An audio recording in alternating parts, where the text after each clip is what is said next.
Hi, it's Ileana. So recently, Matthew Brown, who is the latest whistleblower to come out with disclosure about the Immaculate Constellation program, he had worked for specific parts of the government where he was able to view certain footage of a disc-shaped craft flying over the sky and the ocean.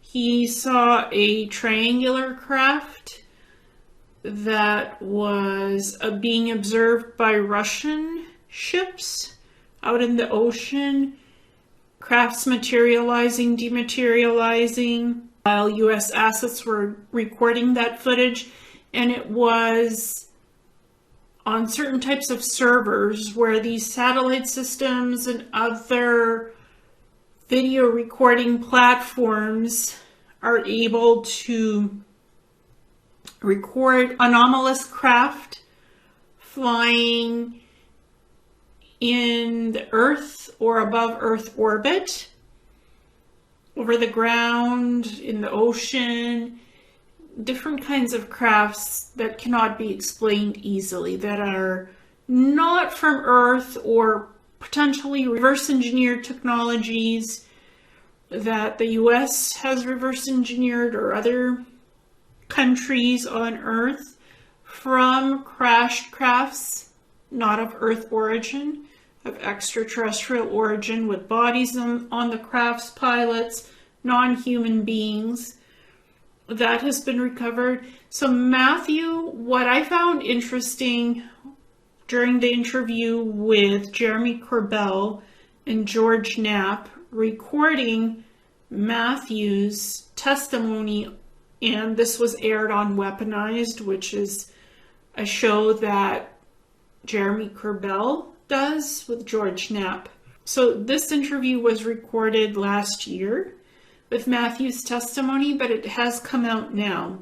So Matthew Brown is the author of the 12-page report on the Immaculate Constellation program, which could be part of a bigger legacy program of reverse engineering crafts and stuff. It could be connected to that. Well, Immaculate Constellation is basically platforms recording different types of anomalous crafts and other activity on the planet, on Earth, and above Earth orbit, with satellites and other recording platforms. Some of it is classified, and he wrote the original report. Now he has come out with it. And what I found most interesting, what Matthew said closer to the end of the interview, is that we are not alone. The government, the elites, the corporations are hiding all of this knowledge and information about other beings existing in the universe. There's been these crash site retrievals of non-human origin crafts with biological bodies there. All of that is kept on government servers in these programs. There's files, recordings of the videos, and what's been observed and recorded by Immaculate Constellation, and with connection to these legacy programs, reverse engineering, crash site retrievals of crafts, that stuff that we have the capability and have reverse engineered crafts. And we have also retrieved from crash sites craft that are more advanced than what we would originally have, with bodies and stuff. So that's what he began with. And he went on to say that this matrix is not what it seems. And there are various species of beings who potentially view humanity as a resource or as a commodity, for various different reasons. To study humans, to observe humans, extract things from humans, hybridization programs, samples of human DNA, genetics, or for medical purposes. or it's just a game, that we're part of a game that we've been put into, that perhaps we were seeded here by other beings, and there's multiple species of beings, not just one species, and perhaps these different species have been on Earth since the beginning, or at least the Middle Ages and Stone Age, observing humanity as we evolve, and that to them we're the commodity, we're the resource as part of this experiment, and that the elites, the corporations, and the governments know about it. That's what he said, and that ties in with the extraterrestrial crafts, the reverse engineered technologies, the recovered crafts, that there's certain parts of the military, government, corporations, elites, and operations on this planet that know about all of this. And we're the normies, we're the normal people, everyday people going to work, doing your jobs, living your lives, who have been left behind and not told about this major disclosure. So we've been lied to, that's what he said. So to me, the fact that he said that some species of other beings who have lived here or come and visited here or potentially have bases on this planet for various types of operations, that they are seeing us as the resources and the commodity for various things that they might need, or that they have their own agendas of why they're here doing certain things on this planet. I had done several remote viewing sessions with Dr. Amir, where we looked at different sites on Earth, military black ops and other sites, biological labs, where humans are indeed used as commodities, and they run these supercomputers, and they have these labs, and they do experiments and studies, and their lifespan is longer, they have longer longevity, better health, but they're under mind control. But they're not disposable. They're very intelligent scientists, doctors, or other intelligent humans with high IQs that are contributing to advancing secret programs on Earth and off-world.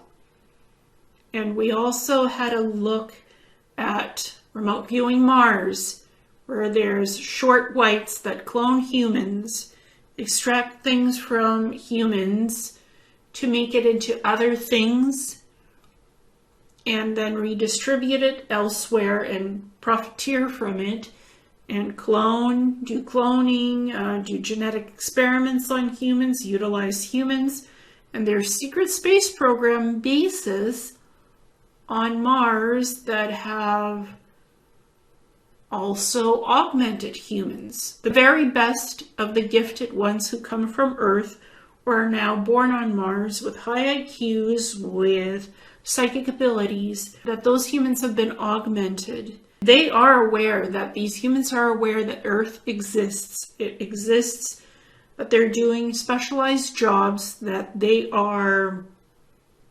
genetically compatible with, that they are compatible with their abilities, and they have been augmented to be stronger, faster, smarter.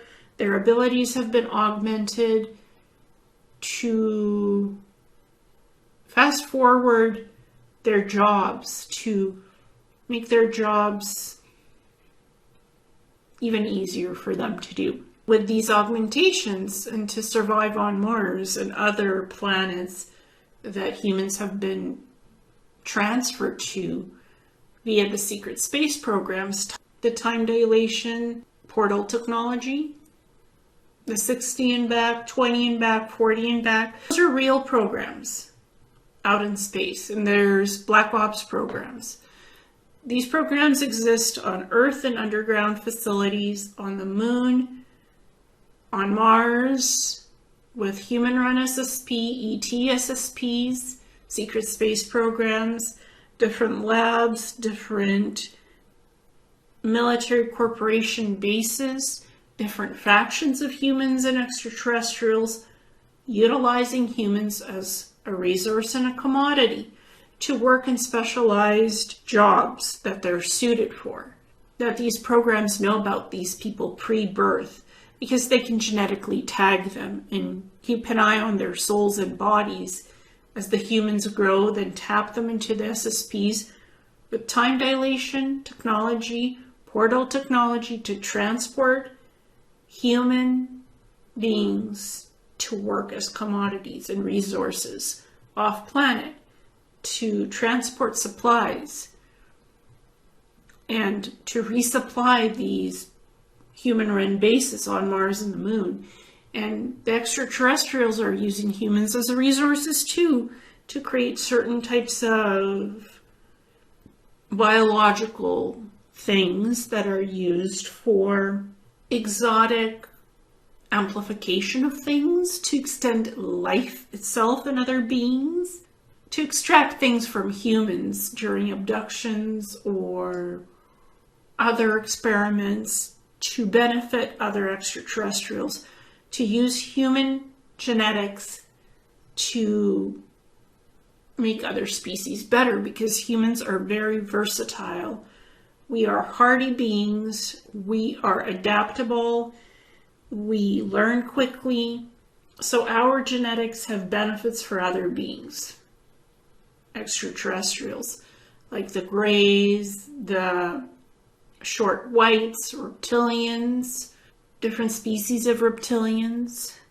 I'm not saying all extraterrestrial beings are negative, they're not, but there are some factions that are straddling the fence, literally, so to speak, and using humanity as commodities and resources. And so did the human-run secret space programs off-world, the breakaway civilizations, the elites among the elites, that normies are not part of. As Matthew Brown said, normies, normal people living on Earth who are not aware of all of this. So this all ties in together. There's evidence that this stuff is interconnected, and these remote viewings are published publicly for anybody to see, and I'll include links of everything I've done so far with Dr. Amir, the remote viewings. That is all public knowledge. We do not hide anything. We do not hold back information. We make it publicly available so people can listen.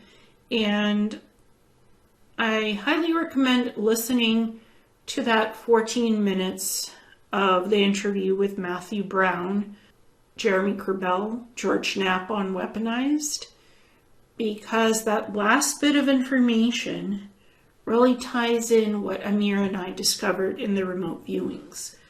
That a lot of things are being kept classified and secret under the disclosure umbrella that we don't know about, but we do know about. Remote viewing can show what really exists in the hidden world and how everything links together. And Matthew Brown says he's not been exposed or hasn't seen any of the different info on the species, where they come from, which planet, the cultures, species themselves, no physical descriptions. But he believes that other living beings, other species, extraterrestrials, have been on Earth for a very long time and have been using humanity as resources and commodities. That's his words. That's his opinion. When he was asked, who are they? Which species? How many species? He said multiple species. They're not all the same, but some are same. So I would recommend people to listen to that aspect of the interview.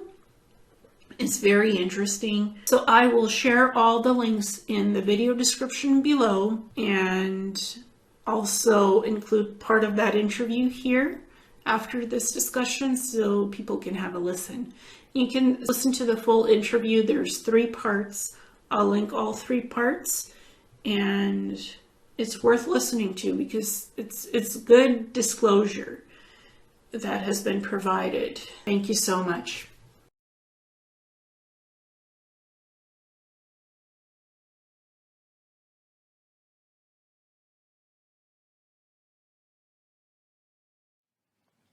What is it like to have absolute knowledge that not only UFOs are real, that we've been hiding that our government has controlled that information away from the base human population, and that there is another intelligence that is engaging humanity straight up?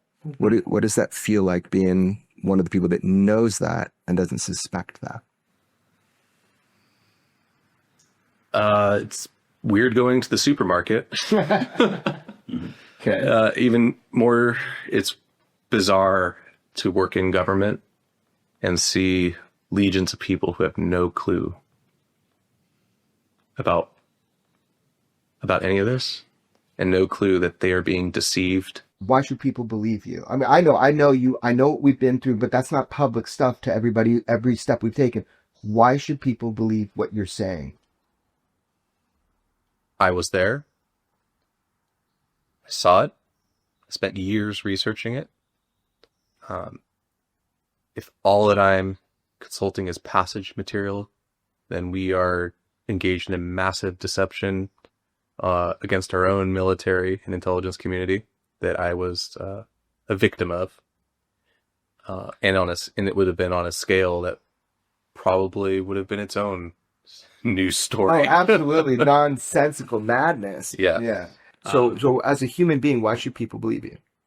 Well, as a human being, I feel like I'm genuine, putting myself out there. I'm sacrificing my future, my past, and a lot of what I have now to do this for no gain. Yeah, you're getting nothing from us. We're just reporting because it's an important story. And you're telling it because it's true. Absolutely. It is true. And I can't think of anything more pressing for our nation to come to terms with than the fact that we have been deceived and our rights taken away to protect the privileges of an elite few. I am not going to live my life knowing that I could have helped prevent another generation of America and humanity from living in ignorance. So let's just separate, for our audience and people kind of meeting you for the first time. So there's certain stuff you were exposed to in an official capacity that you've come to conclusion on and that you know to be correct, know to be true. Then there are extrapolations and philosophies and ideas from other types of sourcing of information. And we can talk about that kind of in a separate realm. And I value your opinion. I think people will too, because of your exposure to certain things you're saying and not saying. Okay. But if we're talking just about our ideas now. You have thoughts about big picture stuff, who they are. Is it more than one they? Is it us from the future, ETs, interdimensionals? Do you think there's anybody in government who knows? And if they do know, is there any reason why this should stay secret? Or at least some of it should stay secret, that the public cannot handle? No. The only reason for secrecy is fear and greed. And that is the paradigm that we must confront and overcome. As for the public and what their reaction might be to this information, good, bad, indifference, I think we already have our answer. It's going to be indifference. Mm-hmm. Unless the stakes are made clear. You're an absolutist. You rip the Band-Aid off. There's no Band-Aid. There's no wound. Mm-hmm. This is not about protecting, healing. This is about power and control. This isn't about trying to save what's good. It's about getting rid of what's evil. Power and control, meaning controlling the technology and what it would mean. Those are just means. Controlling humanity. Everything. Do you suspect that there are reverse engineering programs, that there have been crashes, that there are attempts to replicate that technology? You got hints of it in the ARV or RV, that we're trying to build what these things can do. Do you think we've done it, that we've accomplished it? Somebody? Yeah, I think we've absolutely replicated some of these capabilities in inferior forms, and oftentimes maybe disaggregated from what was at once a unitary system, but we're only able to do a small part what that system does. We've seen people say they think that the Tic Tac is something we had 21 years ago. And I'm wondering, well, where the hell is it? I mean, if we have this technology, we've done some of it to get even inferior versions of it. Is that something that's going to be incorporated into the U.S. military arsenal, or is it something that's outside of it, that's controlled by somebody who's not using it for national defense? I think the U.S. military might be allowed to use some of this technology in the national defense, but I don't think they ultimately have control over it. You know, this is a kind of arms race. It's a technology race. Whoever gains the ability to effectively weaponize this, they win. We know that UFOs, due to the propulsion systems, are a matter of national security and weapons of mass destruction. And we know that. We don't think that. We met with people that deal with that, right? Do you agree with that? Do you think that we are in a race with China and Russia? There's other countries competing to weaponize this. And do you think that's a problem? Because you've dealt with weapons of mass destruction in your official career. I think strategic deterrence has migrated out of, has evolved from being relying on nuclear weapons as the pinnacle. Mm-hmm.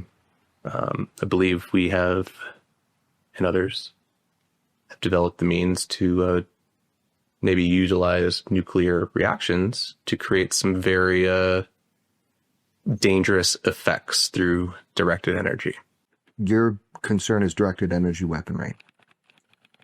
Among many. But when it comes to WMDs and relations to this technology, I think we have been successful in both deriving new science that we have then suppressed to preserve a strategic advantage. And I think I probably don't want to talk too much more about deterrence. Somebody was flying these things that crashed. Somebody built these things that are being reverse engineered. Who's that somebody? And why don't they come forward? I mean, you may not have seen that in a document or a file or something somewhere, but you've thought about it. You're a smart guy. What are your thoughts on the big picture questions? Who are they? Why are they here? Why don't they show us what's going on? I think I have a good degree of confidence that the reason they're here is us. I think life, especially sentient life, is a precious thing. And I think to some, it might be a resource. I think humanity to some level is a resource for them. Like a commodity?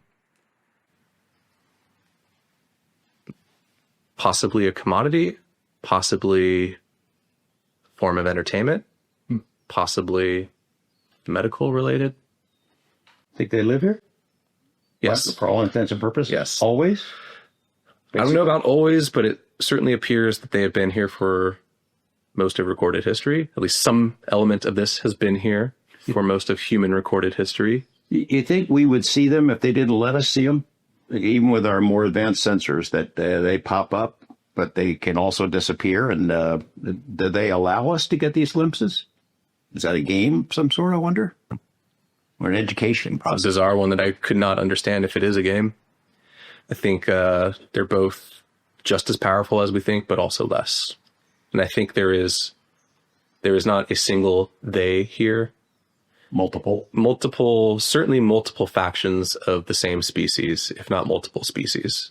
And all the complexity that brings which might be our best hope.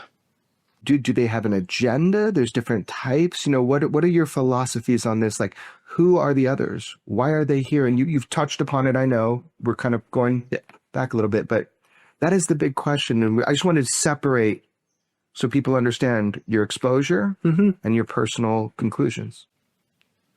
So I have been exposed to no direct information on the anatomy, biology, intentions, culture, politics. Never came across those files? Never came across those. I think those are all some of the deepest secrets. Right. They would be if this is correct information.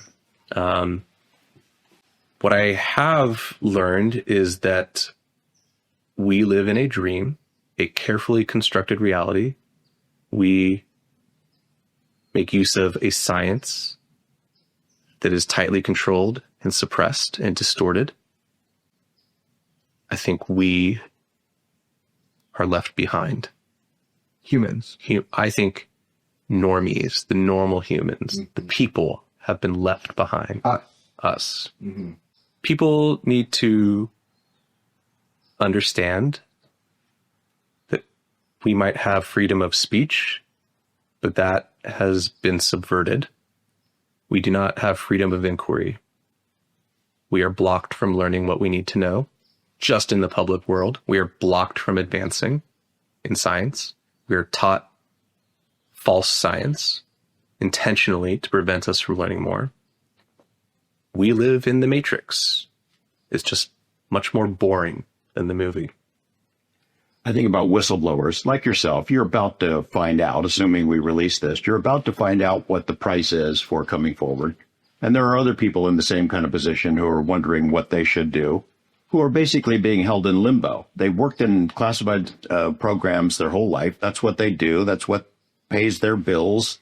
And they're held in limbo, and that's held over their heads so they don't come forward. And they're debating taking the same steps as you. There is no hope or help for anything like folks like that, is there? I mean, we've heard promises. We'll help whistleblowers come forward. We'll give them support. There are private equity funds and organizations that say they're going to help, but we haven't seen shit so far, have we? And have you? No, I've reached out directly to institutions that claim that they are here to help UAP whistleblowers specifically, both in the process of coming forward and any sort of stability afterwards. It's been radio silence. At best, at worst, one of those institutions has stolen my information. There is no organized help for whistleblowers. It is all controlled. It is all at either the special interest of industry that wants to get in on this, or by the existing powers that be.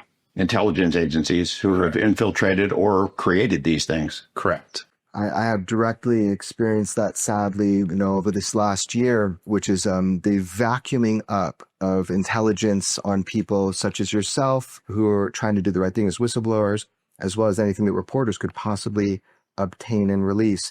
And it is a treacherous moment in our history of this. You did a call to action to people. You told them this, it's time, move forward. I know that you had some encouragement with David Grush. I hope people are encouraged, also by you. Look, man, if you were to die tomorrow because of whatever reason, what do you want people to know right now? Like, what do you want people to know if you're just like fucking on?